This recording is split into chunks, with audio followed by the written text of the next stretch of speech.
So you have been a close watcher of India's US relations for decades now, right? How do you say it has evolved over the years and where it is now? I would not hesitate to say that India-US relations for the last 20 years has definitely been on the upswing.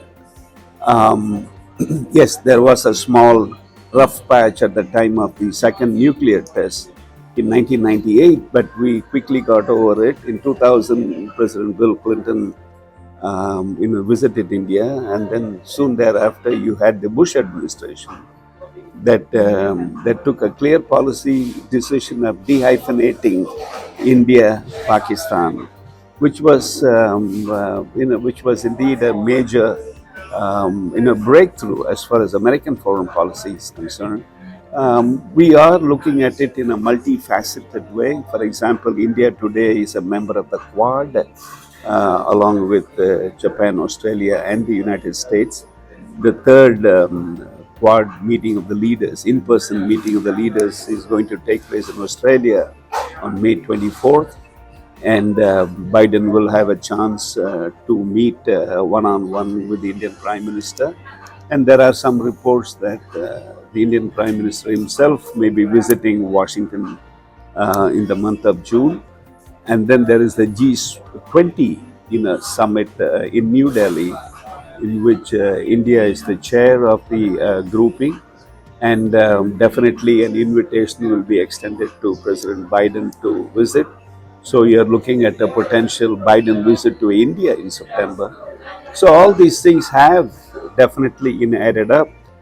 And don't forget the fact that the Indian American community in the United States is now a very powerful political force. You may not have any Indian American senators yet, but you have five members of the community who are in the House of Representatives. Now, all said and done, these people who are involved in politics have their own personal agenda, because they are all Indian Americans. So they have to look out for what is good, for America and for themselves, and then only take a closer look at the India factor, which is fine, which is how it should be anyway to begin with.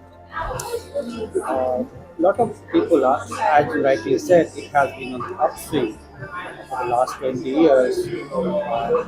But who do you think, as a ruling party, has been better for India's relations, Democrats or the Republicans? That's a very good question. In fact, academically, people have also talked about it.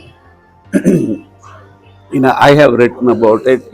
By India has done well with with Republican administrations, starting with Ronald Reagan, and the Democrats have also had a strong relationship with India, starting with Kennedy's involvement in the Indo-China War of 1962. So, but the only problem that you see is that the Democrats, generally, not just the Democrats, the Americans have got a tendency to kind of get involved in Indian issues that are very uniquely, India. See, Democrats, for example, they come with a baggage. Their baggage has to do with human rights. It's kind of odd, when somebody in America, some American politician, lectures and hectors India about democracy. We are we are one of the oldest, democracies in the world. But don't forget, we are also a very young democracy. So you have to, you have a right. When I say you, I'm talking about the Americans. They have a right to raise issues, but not in terms of a kind of a lecturing mode. You don't lecture to me about democracy. Even the kind of instances that you are pointing out in India is shaky. The simple reason is the very fact that people are talking about dissent and other things in India is itself an indication as to how vibrant the democratic environment is. So, from the Indian perspective, Republicans are a good administration for the relationship. No, but the Republicans also raise issues of human rights, nuclear, proliferation, but they do it very quietly. They do it very quietly. They do it, they don't. They are not seen as, lecturing. They are not seen as hectoring India. You don't need the Europeans to tell us what Indian interests are. You don't need the Americans to tell us that. Just because we don't take sides in the Ukrainian conflict, it doesn't mean that Indian foreign policy is wrong. India doesn't take sides. That's a part of the non-aligned world. Secondly, our agenda is to look out for India. We are not here to back for Europe or for the United States.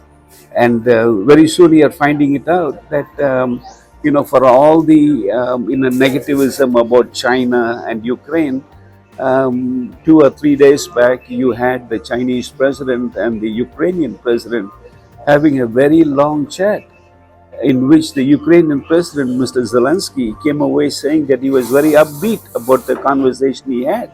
So where does it put the Americans? Where does it put the Europeans? So once you start lecturing to others, you should be careful. As the saying goes, when you point one finger, three others are pointing at you.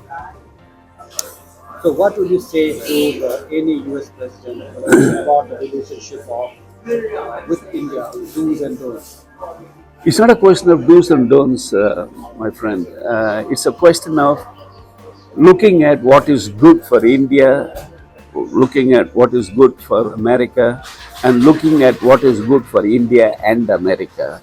And definitely, lecturing on things that we know about is not certainly helping. And you also need some very patient understanding as to where India is coming from. We don't jump into somebody else's problem just for the heck of it. But let me go back. The problem in the Ukraine, in 1962, the Americans objected to Russian missiles having to be stationed in Cuba, 100 miles off the coast of Florida.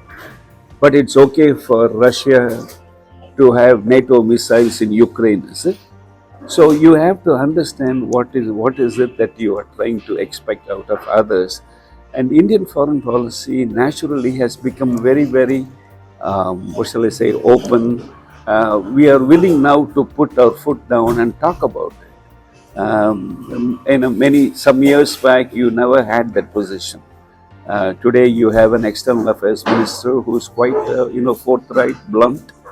You may not like what he's saying most of the time, but that's what it is.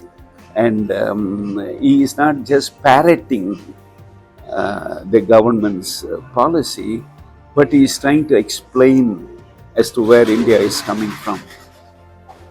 One last question. Where does this relationship go from? Oh, I have no doubt, irrespective of who is there in the White House, India-US relations can only go upwards. There is no lower trajectory. There's no lower trajectory at all. It's only going up and up. Because they have seen, it's not just the cliched talk about the oldest democracy, largest democracy. We have gone beyond that. We have gone beyond that. We are looking at strategic issues. We are looking at economic issues.